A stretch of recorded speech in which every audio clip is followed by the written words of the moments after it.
يا أيها الذين آمنوا اتقوا الله وقولوا قولا سديدا يصلح لكم أعمالكم ويغفر لكم ذنوبكم ومن يطع الله ورسوله فقد فاز فوزا عظيما. اللهم صل على محمد وعلى آل محمد كما صليت على إبراهيم وعلى آل إبراهيم إنك حميد مجيد. اللهم بارك على محمد وعلى آل محمد كما باركت على إبراهيم وعلى آل إبراهيم إنك حميد مجيد. رب اشرح لي صدري ويسر لي أمري واحلل عقدة من لساني يفقه قولي. رب زدني علما سبحانك لا علم لنا إلا ما علمتنا إنك أنت العليم الحكيم. أما بعد إن أحسن الكلام كلام الله وأحسن الهدي هدي محمد صلى الله عليه وسلم وشر الأمور محدثاتها وكل محدثة بدعة وكل بدعة ضلالة الضلالة في النار. أعوذ بالله السميع العليم من الشيطان الرجيم. بسم الله الرحمن الرحيم. إن الذين اتقوا إذا مسهم طائف من الشيطان تذكروا فإذا هم مبصرون وإخوانهم يمدونهم في الغي ثم لا يقصرون. صدق اللہ العظیم. حمد و ثنا، تعریف و تمہید، کبریائی بڑائی اللہ احکم الحاکمین کے لیے، اللہ جل مجدہ الکریم کی ذات کے لیے خاص ہے. درود و سلام امام کائنات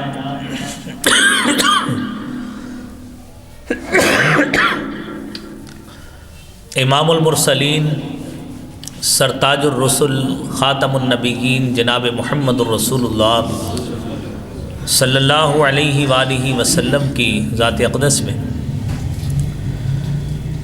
حضرات دی وقار، اللہ رب العالمین نے جب انسان کو پیدا کیا تو رب العالمین نے فرشتوں سے کہا کہ اس انسان کو سجدہ کرو. تو قرآن کہتا ہے فسجدوا الا ابلیس، سب نے سجدہ کیا سوائے ابلیس کے. ابا واستکبر وکان من الکافرین، اس نے انکار کیا، تکبر کیا اور وہ انکار کرنے والوں میں سے تھا. اس نے انکار کیا. اللہ رب العالمین نے فرمایا اخرج منہا مذءوما مدحورا، جنت سے نکل جاؤ. لہذا اب تیری نافرمانی کی وجہ سے تیرا جنت میں رہنا ممکن نہیں ہے. شیطان کہتا ہے ثم لآتینہم من بین ایدیہم ومن خلفہم وعن ایمانہم وعن شمائلہم، میں کیا کروں گا؟ فبما اغویتنی لأقعدن لہم صراطک المستقیم، میں اس وجہ سے میں ان مومنوں کے رستے میں بیٹھوں گا، سیدھے رستے میں بیٹھوں گا، ان کے آگے پیچھے دائیں بائیں ان سے حملہ کروں گا. لا تجد اکثرهم شاکرین، آپ اے اللہ ان میں سے اکثر کو شکر کرنے والا نہیں پائیں گے. حدیث میں آتا ہے ان الشیطان یجری فی الانسان مجرى الدم، شیطان انسان کے رگوں میں ایسے چلتا ہے جس طرح خون چلتا ہے. اب وہ شیطان انسان میں آتا ہے، اس کو طرح طرح کے خبط میں مبتلا کرتا ہے، طرح طرح کی آزمائشوں میں مبتلا کرتا ہے. یہ شیطان ہے. اور اس کو طرح طرح کی آرزوئیں دلاتا ہے، طرح طرح کے سوچ فکر خیالات اس کے دماغ میں گھومتے ہیں، اور جب اس طرح کی سوچیں، اس طرح کے فکر، اس طرح کے گمان اس کے ذہن میں آتے ہیں تو انسان کئی مرتبہ فتنوں کا شکار ہو جاتا ہے۔ اور ان سب میں بڑا اور خطرناک فتنہ یہ ہے کہ انسان اپنے ایمان کے بارے میں متزلزل ہو جائے، شک و شبہ میں پڑ جائے، ایمان کے حوالے سے ڈگمگا جائے۔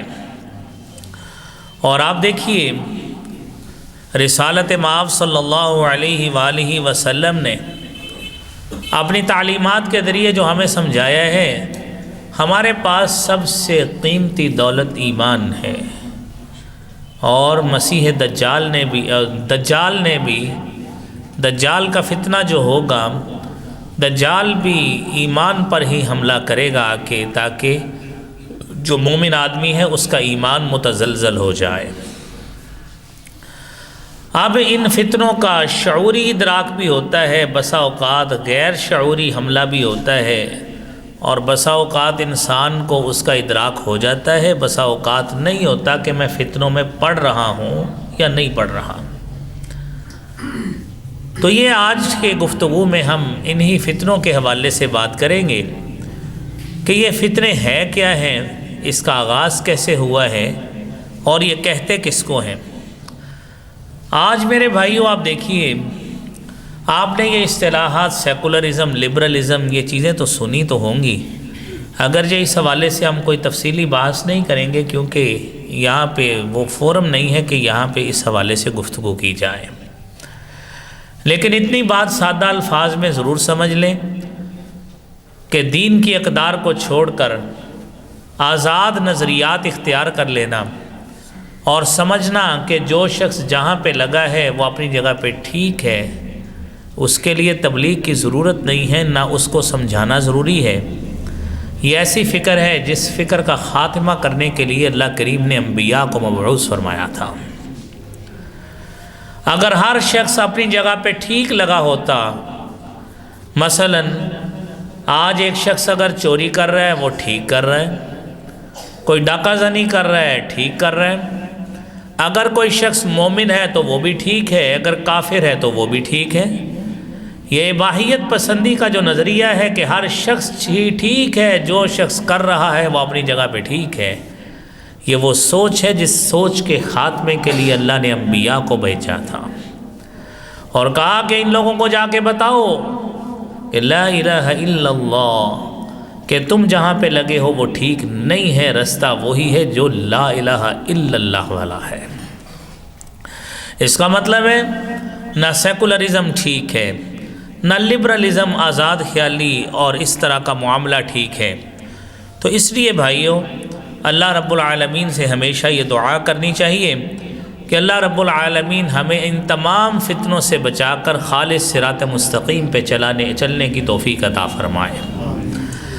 بھائیوں، آج ہم دیکھتے ہیں بسا ہمارے حصوں میں خانہ جنگی ہے، فساد ہے، انتشار ہے، ذہنی خلفشار ہے، اور خاندانوں میں تناؤ ہے، بہن بھائیوں کے رشتوں میں تناؤ ہے، میاں بیوی کے رشتے میں تناؤ آ چکا ہے، محبت کی بجائے نفرتیں پروان چڑھ رہی ہیں، اور بدقسمتی یہ ہے کہ اوپر سے جو ہمیں کلچر مختلف ٹی وی ڈراماز کے ذریعے متعارف کرایا جا رہا ہے، اس کے ساتھ نہ میاں بیوی کا رشتہ مقدس ہے، نہ باپ اور بیٹی کا رشتہ مقدس ہے، نہ بہو اور ساس اور سسر کا رشتہ مقدس ہے، نہ نند اور بھابھی اور اس طرح کے جو خاندانی رشتے ہیں، نہ ان کا تقدس باقی رہ گیا ہے۔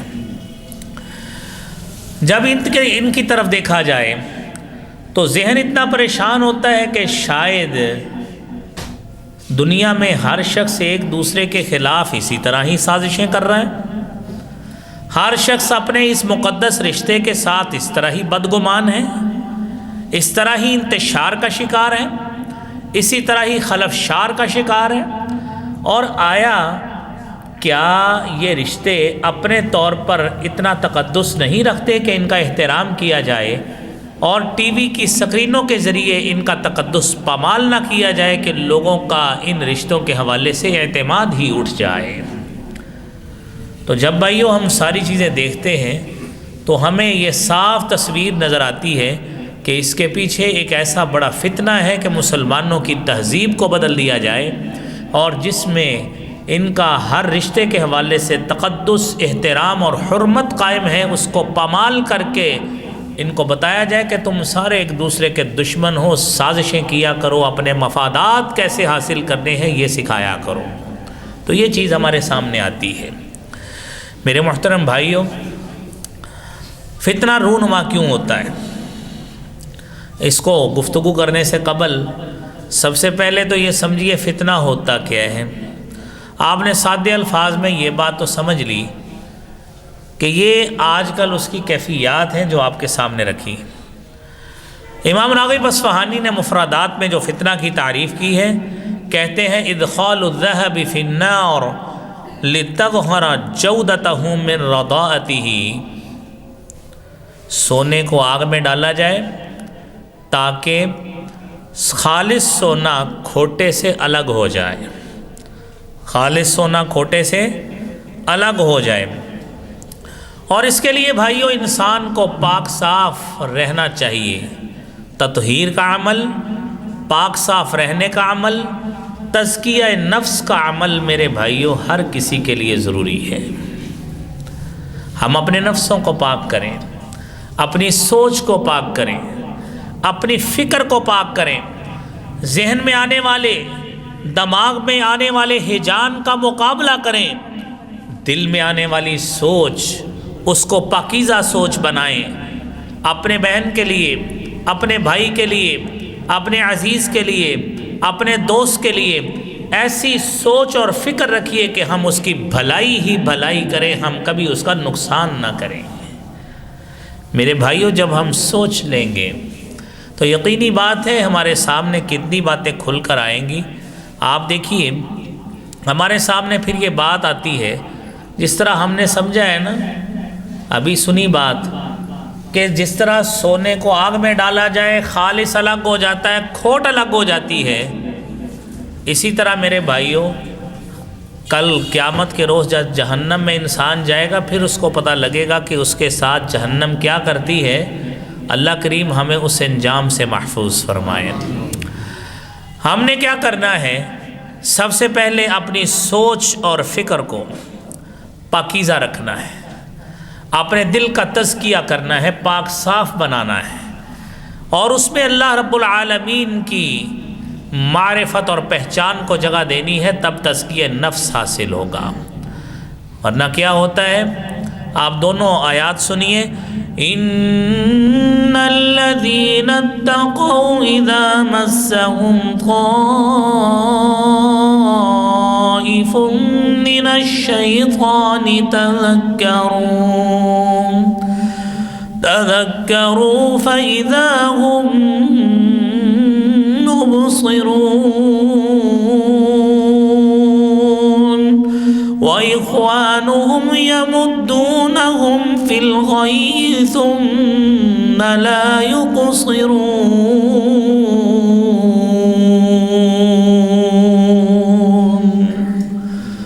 وہ لوگ جو ڈر گئے، جو بچ گئے، ڈر گئے، جب شیطان کی طرف سے برا خیال آتا ہے تو انہوں نے اپنے دامن کو اس سے بچا لیا، ہوشیار ہو جاتے ہیں، اور یہی لوگ ہیں جو بصیرت والے ہوتے ہیں۔ وَإِخْوَانُهُمْ يَمُدُّونَهُمْ فِي الْغَيِّ، اور جو لوگ ان شیطانوں کے بھائی ہیں وہ ان کو يَمُدُّونَهُمْ فِي الْغَيِّ، ان کو سرکشی میں، طغیانی میں، ان کو بہکاوے میں لانے کی کوشش کرتے ہیں، اور وہ کمی نہیں کرتے۔ ہمیں کوشش کرنی ہے، ہمیں اپنے دل میں للہیت کو، تقوی کو، خشیت الہی کو جگہ دینی ہے تاکہ شیطان اور اس کے کارندے حملہ نہ کر سکیں، فتنوں کا ہمارے اوپر اثر کم ہو، اللہ کی رحمت کا اثر ہمارے اوپر زیادہ ہو۔ اللہ کریم ہمیں یہ توفیق عطا فرمائے۔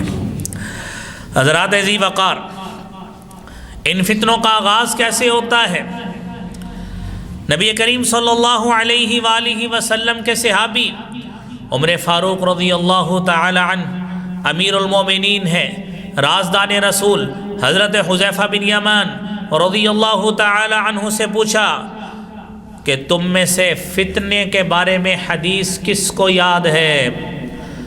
حضرت حذیفہ رضی اللہ تعالی عنہ فرماتے ہیں کہ مجھے ایسے ہی یاد ہے جس طرح کہ اللہ کے رسول صلی اللہ علیہ وسلم نے بیان فرمایا تھا۔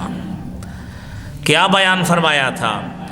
فرمایا فتنۃ الرجل فی اہلہ ومالہ وولدہ وجارہ تکفرہ الصلاۃ والصوم والصدقہ، انسان کے اوپر جو فتنہ آتا ہے، جو آزمائش آتی ہے، جو کس کس کے بارے میں ہو سکتی ہے، جو کہ میرے بھائیوں فی اہلہ و مالہ، جو اس کے گھر والوں کے بارے میں، اس کے مال کے بارے میں، اس کی اولاد کے بارے میں، اور اس کے ہمسایوں کے بارے میں بھی اس سے آزمائش میں انسان آ سکتا ہے۔ اگر آزمائش سے نکلنا چاہتا ہے اس کو چاہیے نماز پڑھا کرے، روزہ کرے، صدقہ و خیرات کیا کرے، اور نیکی کا حکم دیا کرے، برائی سے روکا کرے۔ اللہ کریم فتنوں کی آزمائش سے محفوظ رکھتے ہیں۔ میرے بھائیوں، یہ آزمائش، اس آزمائش میں میں بھی آ سکتا ہوں، اس آزمائش میں آپ بھی آ سکتے ہیں۔ آ سکتے کیا بلکہ کئی طرح ہم آزمائشوں میں گھرے ہوئے ہیں۔ لہذا ان آزمائشوں اور فتنوں سے نکلنے کے لیے نماز کا اہتمام، روزے کا اہتمام، صدقے کا اہتمام، امر بالمعروف اور نہی عن المنکر کا اہتمام کرنا، یہ میرے بھائیوں ہمیں ان فتنوں سے نکال کر خالص اللہ کے رستے کی طرف لے کے جاتا ہے۔ میرے محترم بھائیوں، عمر فاروق رضی اللہ تعالی عنہ کہنے لگے میری مراد یہ فتنے نہیں بلکہ ایسے فتنے ہیں، وَلَكِنَّ الْفِتْنَ الَّتِي تَمُوجُ كَمَا يَمُوجُ الْبَحْرُ، میں تو ان فتنوں کی بات کر رہا ہوں جو فتنہ ایسے اٹھے گا جس طرح سمندر میں طغیانی آ جایا کرتی ہے، میں اس فتنے کی بات کر رہا ہوں۔ حضرت حذیفہ رضی اللہ تعالی عنہ نے فرمایا ان بینک و بینہا بابا مغلقا، اے امیر المومنین، جس فتنے کے بارے میں آپ بات کر رہے ہیں اس فتنے کے درمیان اور آپ کے درمیان ایک باب بندہ ہے، ایک دروازہ بند ہے، اگر وہ دروازہ کھل گیا تو فتنے ہی فتنے آنے شروع ہو جائیں گے۔ جب حذیفہ بن یمان رضی اللہ تعالیٰ عنہ نے بات کہی، عمر فاروق نے پوچھا ایکسر ام یفتح، ایکسر ام یفتح، کیا اس دروازے کو جو میرے اور فتنوں کے درمیان دروازہ بند ہے، حذیفہ بتائیے اس فتنوں کے دروازے کو کھولا جائے گا یا توڑا جائے گا؟ حذیفہ کہتے ہیں یکسر، توڑا جائے گا۔ عمر فاروق رضی اللہ تعالی عنہ کہنے لگے اذن لا یغلق ابدا، اگر یہ دروازہ توڑ دیا گیا لا یغلق ابدا، پھر یہ دروازہ ساری زندگی بند نہیں ہوگا، مسلمان آزمائشوں اور فتنوں کا ہی شکار رہیں گے۔ حذیفہ بتائیے وہ دروازہ کون سا ہے؟ عمر فاروق رضی اللہ تعالی عنہ نے پوچھا، حذیفہ نے کہا کہ عمر فاروق تم تو ویسے ہی جانتے ہو واقعتاً تم اسی طرح جانتے ہو جس طرح کہ ایک شخص کو پتا ہے رات کے بعد دن آنا ہے، اسی طرح آپ کو بھی پتا ہے وہ فتنہ کون فتنہ مراد ہے، وہ دروازہ کون سا دروازہ مراد ہے۔ تو پھر کیا فرمایا؟ سیدنا مسروق تابعی رحمت اللہ علیہ انہوں نے سوال کیا وہ بند دروازہ کون سا ہے؟ تو حضرت حذیفہ رضی اللہ تعالی عنہ فرمانے لگے وہ بند دروازہ عمر فاروق رضی اللہ تعالی عنہ ہیں۔ یہ صحیح بخاری کی 525 نمبر حدیث ہے۔ عمر فاروق جب یکم محرم 24 ہجری کو شہید ہوتے ہیں، ایسا فتنوں کا آغاز ہوتا ہے۔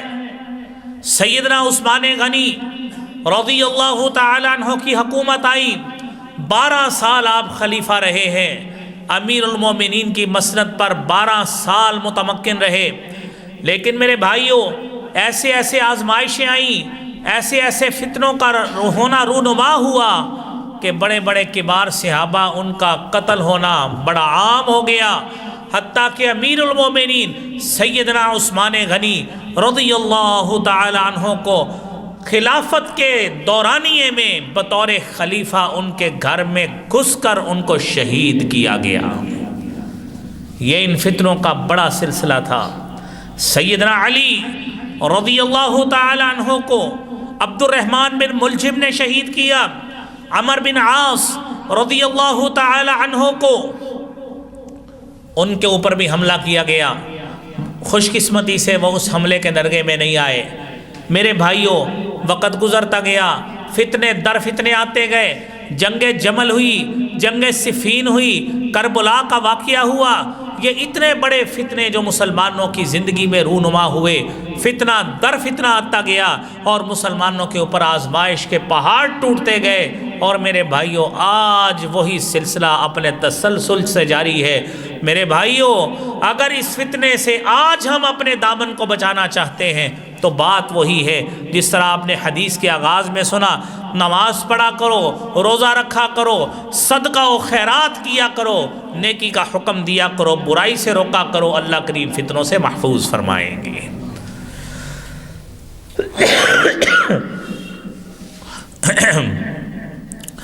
میرے محترم بھائیوں اس فتنوں کے دور کی پیشین گوئی رسول کریم صلی اللہ علیہ وآلہ وسلم نے فرمائی تھی۔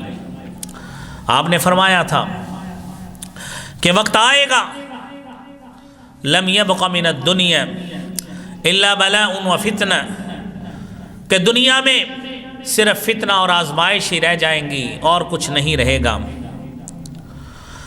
سیدنا حذیفہ رضی اللہ تعالی عنہ بیان کرتے ہیں، کان الناس یسألون رسول اللہ صلی اللہ علیہ وآلہ وسلم عن الخیر وکنت اسألہ عن الشر مخافتا ان یدرکنی۔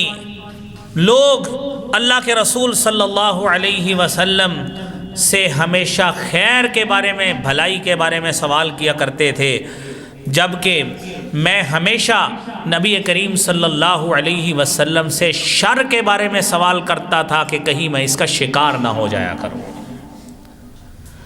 میرے بھائیوں صحابی رسول کی اپروچ دیکھیں، کہتے ہیں کہ میں کنت اسألہ عن الشر مخافتا ان یدرکنی، میں اس وجہ سے یہ سوال کرتا تھا شر کے بارے میں کہ کہیں کوئی شر مجھے آ نہ لے، میں اس کا شکار نہ ہو جاؤں۔ یہ حذیفہ رضی اللہ تعالیٰ عنہ بیان کرتے ہیں۔ میرے محترم بھائیوں سیدنا زبیر بن عدی رضی اللہ تعالیٰ عنہ بیان کرتے ہیں کہ ہم انس رضی اللہ تعالیٰ عنہ کے پاس آئے اور ان سے حجاج بن یوسف کے طرز عمل کی شکایت کی، تو انہوں نے کہا اصبروا فإنه لا يأتي عليكم زمان إلا الذي بعده شر منه حتى تلقوا ربكم، کہ تمہارے پاس جو بھی زمانہ آ رہا ہے اس کے بعد آنے والا زمانہ اس سے بھی برا ہوگا، اس سے بھی زیادہ برا ہوگا، یہاں تک کہ تم اپنے رب کے پاس پہنچ جاؤ گے۔ ہر آنے والا زمانہ زیادہ آزمائشوں والا اور بلاؤں والا ہوگا۔ لہذا بات وہی ہے بھائیو، آزمائش سے بچنا چاہتے ہیں، فتنوں سے بچنا چاہتے ہیں تو طریقہ ایک ہی ہے، ایک ہی طریقہ ہے کہ ہم آزمائش اور فتنوں سے اپنے صدقات، اپنی نیکیوں کے ذریعے بچ سکتے ہیں۔ اللہ کریم ہمیں اس کی توفیق عطا فرمائے۔ حضرات محترم، فتنوں کی دو طرح کی قسمیں ہیں۔ پہلی قسم شبہات کا فتنہ اور دوسرا شہوات کا فتنہ۔ شبہات کا فتنہ کیا ہے؟ انسان شک میں پڑ جائے، انسان کیا کرے؟ شک میں پڑ جاتا ہے، شبہ میں پڑ جاتا ہے۔ کیسا شبہ میں پڑ گیا؟ وہ میرے بھائیوں ایسا فتنہ ہے، آپ تصور کریں، اس میں سب سے پہلے یہ چونکہ باتیں بڑی قیمتی ہیں اور آج نوجوان نسل اس کا بڑے بدترین طریقے سے شکار ہو رہی ہے۔ وہ فتنہ ہے الحاد کا فتنہ۔ الحاد کا مطلب ہے ہٹ جانا، راہ حق سے ہٹ جانا، ہدایت سے ہٹ جانا، اور ایسا ہدایت سے ہٹنا کہ انسان ہدایت کی باتوں سے منحرف ہو جائے اور غلط قسم کی اور فضول قسم کی باتیں اور طویلیں کرتا پھرے۔ یہ ہے الحاد کا فتنہ۔ اور یاد رکھیے، شریعت ہماری فطرت کے اصولوں کے مطابق ہے، عقل اس فطرت کے تابع ہے، وہی ہمیشہ انسانی فطرت کے مطابق آئی ہے، اور عقل اس فطرت کے اور وحی کے تابع ہوتی ہے، تب اس وحی کو اور صحیح معنوں میں ان باتوں کو اور اس کی روح کو سمجھ سکتی ہے۔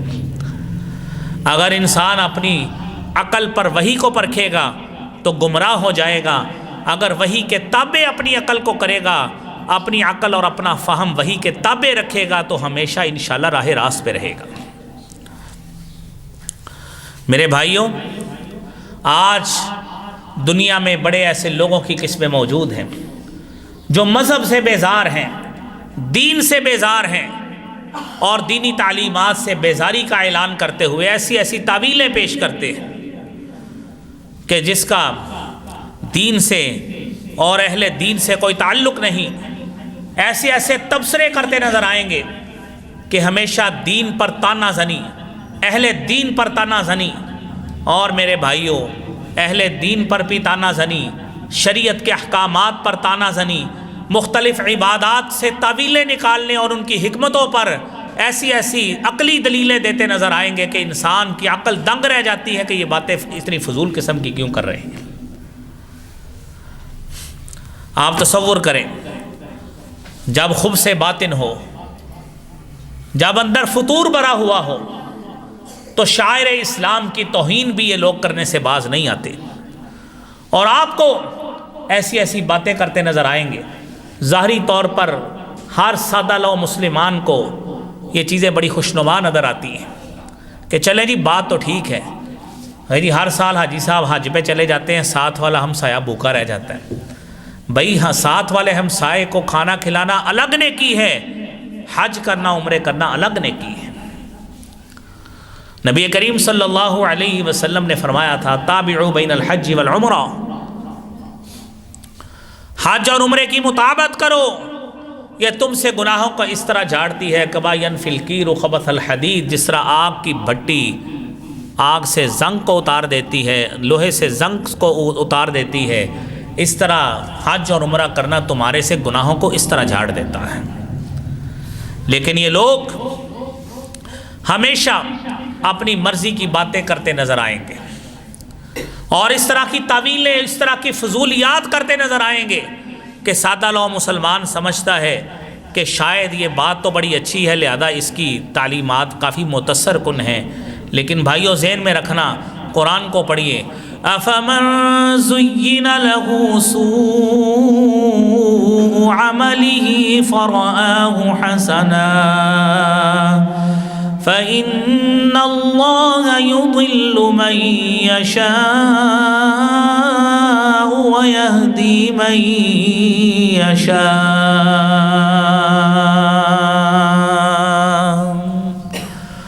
فَلَا تَذْهَبْ نَفْسُكَ عَلَيْهِمْ حَسَرَاتٍ إِنَّ اللَّهَ عَلِيمٌ بِمَا يَصْنَعُونَ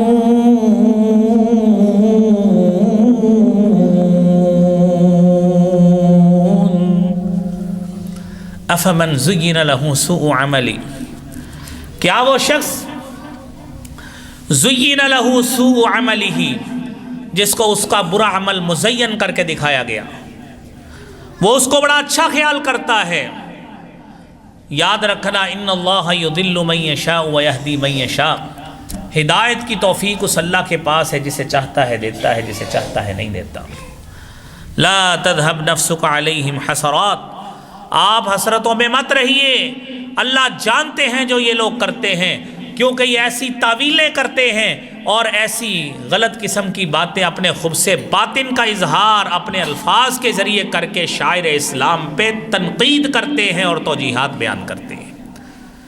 حقیقی مقصد اپنے الہادی نظریے کو پھیلانا، اسلام پہ تنقید کرنا، عبادات کی تنقید کرنا، شاعر اسلام کی توہین کرنا، دین کا مذاق اڑانا، اہل دین کا مذاق اڑانا، اہل اسلام کا مذاق اڑانا، دین سیکھنے والوں کی تضحیق کرنا، اس میں ایسی سوچ پیدا کرنے کی کوشش کرنا کہ یہ احساس کمتری کا شکار ہو کر دین کی تعلیمات کو چھوڑ بیٹھے۔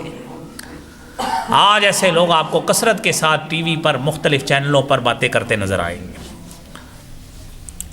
میرے بھائیوں، دوسری بات دہریت کا فتنہ ہے۔ جو شخص وجود باری تعالیٰ کا انکار کرتا ہے اور ایسا شخص جو ایسا بے دینی کا شکار ہوتا ہے، وجود باری تعالیٰ کا انکار، میرے محترم بھائیوں، قرآن کریم نے تخلیق آسمان اور تخلیق زمین، تخلیق سماء والارض، اس کو قرآن میں بیان کیا ہے، اور اللہ رب العالمین فرماتے ہیں ان فی خلق السماوات والارض واختلاف اللیل والنہار لآیات لأولی الالباب۔ آسمان کی تخلیق ہے، زمین کی ہے، ساتوں آسمانوں کی تخلیق۔ انسان سوچتا ہے اور اس کے نظام کو دیکھتا ہے، کائنات کے کاسمولوجیکل سسٹم کو دیکھتا ہے، اور وہ دیکھتا ہے کہ ہر سیارہ اپنے آربٹس میں، اپنے مدار میں جو ہے اپنے آربٹ میں گردش کر رہا ہے۔ لَلشَّمْسُ يَنبَغِي لَهَا أَن تُدْرِكَ الْقَمَرَ وَلَا اللَّيْلُ سَابِقُ النَّهَارِ۔ سورج کے لائق ہی نہیں ہے وہ چاند کو آ کے ٹکر مار دے۔ کیوں؟ اس کو چلانے والی وہ ذات ہے جس کو خالق کل شیء کہتے ہیں، جس ذات کا کوئی شریک نہیں ہے۔ ایک آج 8-10 فٹ کی گاڑی وہ بغیر ڈرائیور کا نہیں چل سکتی، اتنا بڑا کائنات کا نظام کو چلانے والی کیا کوئی ذات نہیں ہے؟ آج دہریت پسند لوگ جن کا اللہ پہ یقین نہیں ہے، اللہ پر ایمان نہیں ہے، وہ ایسی گفتریاں چھوڑتے ہیں کہ سادہ لو مسلمان پریشان ہو اور اللہ رب العالمین پہ اس کا جو عقیدہ ہے وہ متزلزل ہو جائے۔ میرے بھائیوں، اللہ رب العالمین نے ساری چیزیں بیان کر کے کہا أَفِي اللَّهِ شَكٌّ فَاطِرِ السَّمَاوَاتِ وَالْأَرْضِ۔ یہ سارا کچھ دیکھتے ہو پھر بھی شک ہے اس خالق کی پیدائش پر جو اس نے آسمانوں اور زمین کو پیدا کیا ہے، پھر بھی شکایت کرتے ہو۔ اور میرے بھائیوں، آپ دیکھیے جہاں پر یہ فتنہ ہے اللہ کی تخلیق کے حوالے سے، لوگ طرح طرح کی تعویلیں نکالتے ہیں، وہیں پہ میرے بھائیوں ایسے لوگ بھی موجود ہیں جو آج مشرکین مکہ کی طرح تعویلیں پیش کرتے ہیں اور ایسے اعتقادات رکھتے ہیں کہ مرنے کے بعد کس نے انسان کو پوچھنا ہے، مرنے کے بعد کوئی پوچھ گچھ نہیں ہوگی۔ یہ مولویوں کی باتیں ہیں، یہ ایسے ہی دین اور شریعت کی ایسی باتیں کرتے ہیں، اس کا حقیقت سے کوئی تعلق نہیں ہے۔ اللہ رب العالمین نے قرآن میں فرمایا ہے وَقَالُوا مَا هِيَ إِلَّا حَيَاتُنَا الدُّنْيَا نَمُوتُ وَنَحْيَا وَمَا يُهْلِكُنَا إِلَّا الدَّهْرُ۔ ان لوگوں نے کیا کہا تھا؟ مَا هِيَ إِلَّا حَيَاتُنَا الدُّنْيَا، ہماری صرف دنیا کی زندگی ہے، ہم مرتے ہیں زندہ ہوتے ہیں، یہ دنیا کا حصہ ہے، ہمیں زمانہ ہلاک کرتا ہے، اس کے پیچھے کوئی قوت کار فرما نہیں ہے۔ اللہ رب العالمین فرماتے ہیں مَا لَهُم بِذَلِكَ مِنْ عِلْمٍ إِنْ هُمْ إِلَّا يَظُنُّونَ۔ ان جاہلوں کو کیا علم، ان کے گمان پہ، ان کی سوچ میں بھی وہ بات نہیں جاتی جس حکمت کے تحت اللہ رب العالمین نے اتنی بڑی تخلیق کی ہے، ان کی سوچ اور فکر وہاں تک پہنچ ہی نہیں سکتی۔ مَا لَهُم بِذَلِكَ مِنْ عِلْمٍ، وہ خالق و مالک ہے۔ میرے محترم بھائیوں، جب انسان تخلیق کے حوالے سے غور و فکر کرتا ہے، مومن آدمی ہدایت پہ پہنچتا ہے، اور جس شخص کے دل میں کجروی ہو اور وہ شک نکالنا چاہتا ہو، شک پیدا کرنا چاہتا ہو، حضرت ابو ہریرہ رضی اللہ تعالیٰ عنہ روایت کرتے ہیں، صحیح مسلم کی 134 نمبر حدیث ہے، فرمایا لا یزال الناس یتساءلون حتی یقال، لوگ ہمیشہ سوال کرتے ہیں یہاں تک کہ یہ کہہ دیا جائے گا ھذا خلق اللہ الخلق، یہ تو اللہ تعالیٰ کی تخلیق ہے جو اس نے مخلوق کو پیدا کیا، فمن خلق اللہ، ذہن میں جب فتنہ ہو، جب آزمائش میں انسان گھرا ہو، جب عقل پہ پردہ پڑا ہو، تو پھر سوچتا ہے من خلق اللہ، اللہ کو کس نے پیدا کیا؟ پھر انسان سوچتا ہے، فرمایا فمن وجد من ذلک، جب انسان کو یہ سوچ آئے وہ کہے آمنت باللہ، میں اللہ پر ایمان لے آیا، میں اس خالق پہ ایمان لایا، اللہ خالق کل شیء، وہ ذات جو ہر چیز کو پالنے والی، پیدا کرنے والی ہے، میں اس ذات پہ ایمان لاتا ہوں۔ انسان ایسی دہریت کے فتنے سے محفوظ رہتا ہے۔ حضرات ذی وقار، انسان جب تعویلیں کرتا ہے، اور میرے بھائیوں انسان جب ایسے ایسے فتنوں کا شکار ہوتا ہے اور ایسی ایسی سوچ اس کے ذہن میں آتی ہے، میرے بھائیوں پھر اللہ رب العالمین کے اسماء میں بھی وہ تعویل کرنے کی کوشش کرتا ہے۔ قرآن کہتا ہے فَأَمَّا الَّذِينَ فِي قُلُوبِهِمْ زَيْغٌ فَيَتَّبِعُونَ مَا تَشَابَهَ مِنْهُ ابْتِغَاءَ الْفِتْنَةِ وَابْتِغَاءَ تَأْوِيلِهِ وَمَا يَعْلَمُ تَأْوِيلَهُ إِلَّا اللَّهُ وَالرَّاسِخُونَ فِي الْعِلْمِ يَقُولُونَ آمَنَّا بِهِ كُلٌّ مِّنْ عِندِ رَبِّنَا وَمَا يَذَّكَّرُ إِلَّا أُولُو الْأَلْبَابِ۔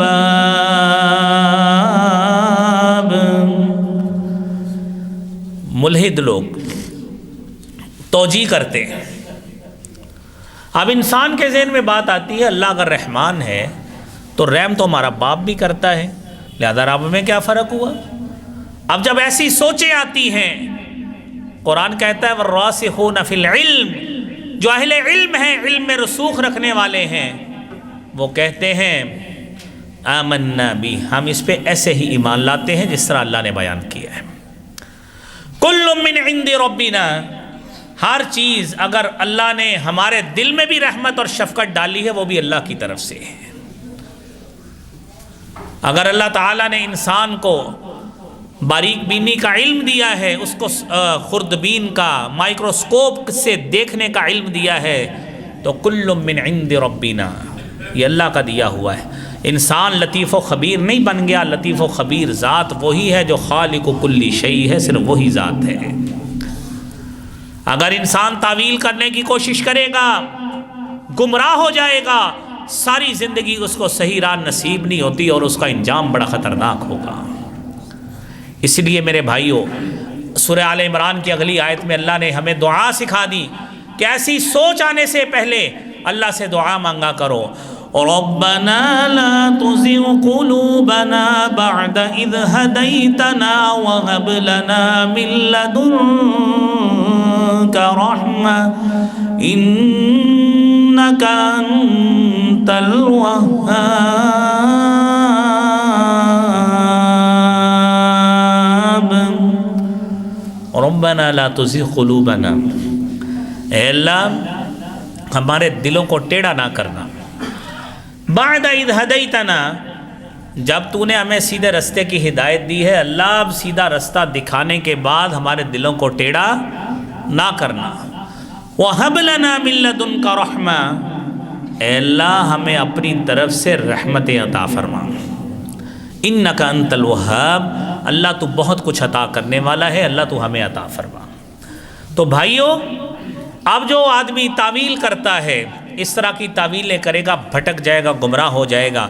میرے بھائیوں یاد رکھیے لیس کمثلہ شیء، اللہ کی مثل کوئی چیز نہیں ہے، کوئی چیز اللہ کی طرح کی نہیں ہو سکتی۔ قل هو اللہ احد اللہ الصمد، اللہ ایک ہے، وہی بے نیاز ہے، لم یلد اس نے کسی کو نہیں جنا، ولم یولد نہ وہ خود جنا گیا ہے، کیونکہ جو جنا گیا ہو یا جننے والا ہو اس کی کسی کے ساتھ مشابہت ضرور آتی ہے۔ اللہ تعالیٰ اس تشبیہ سے پاک ہے، اللہ تعالیٰ کسی جیسے نہیں ہو سکتے۔ لا تضربوا للہ الامثال، اللہ کے لیے مثالیں نہ بیان کیا کرو، قرآن کہتا ہے لا تضربوا للہ الامثال، اللہ کے لیے مثالیں نہ بیان کیا کرو۔ میرے محترم بھائیوں، ہر طرح کی جو چیز قرآن میں اللہ کے لیے بیان ہوئی ہے، مخلوق اس طرح نہیں ہے، اس کی بات اس کے ساتھ خاص ہے۔ جب بات ہوئی تھی من ذا الذی یقرض اللہ قرضا حسنا، کون ہے جو اللہ کو قرض حسنا دے، قرض دے؟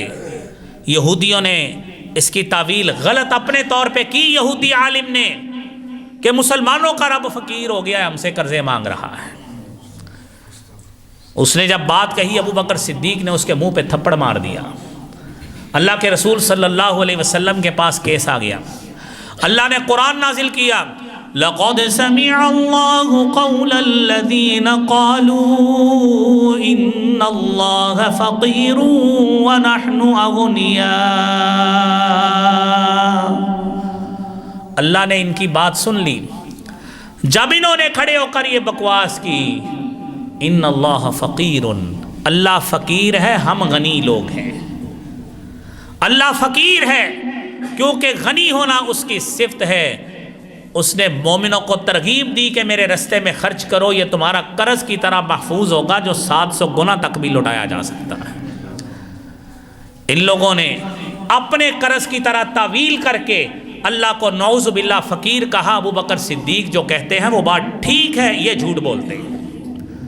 قرآن نے ابو بکر صدیق کی صداقت بیان کی۔ میرے بھائیوں، آج ان فتنوں سے بچیے۔ آئیے میرے بھائیوں، ان چیزوں کو سمجھیے اور ان چیزوں کا دوبارہ ادراک کیجئے اور ان چیزوں کو اپنے دلوں میں جگہ دیجئے۔ اللہ کریم ہمیں یہ باتیں سمجھ کر عمل کرنے کی توفیق عطا فرمائے۔ وآخر دعوانا الحمدللہ رب العالمین۔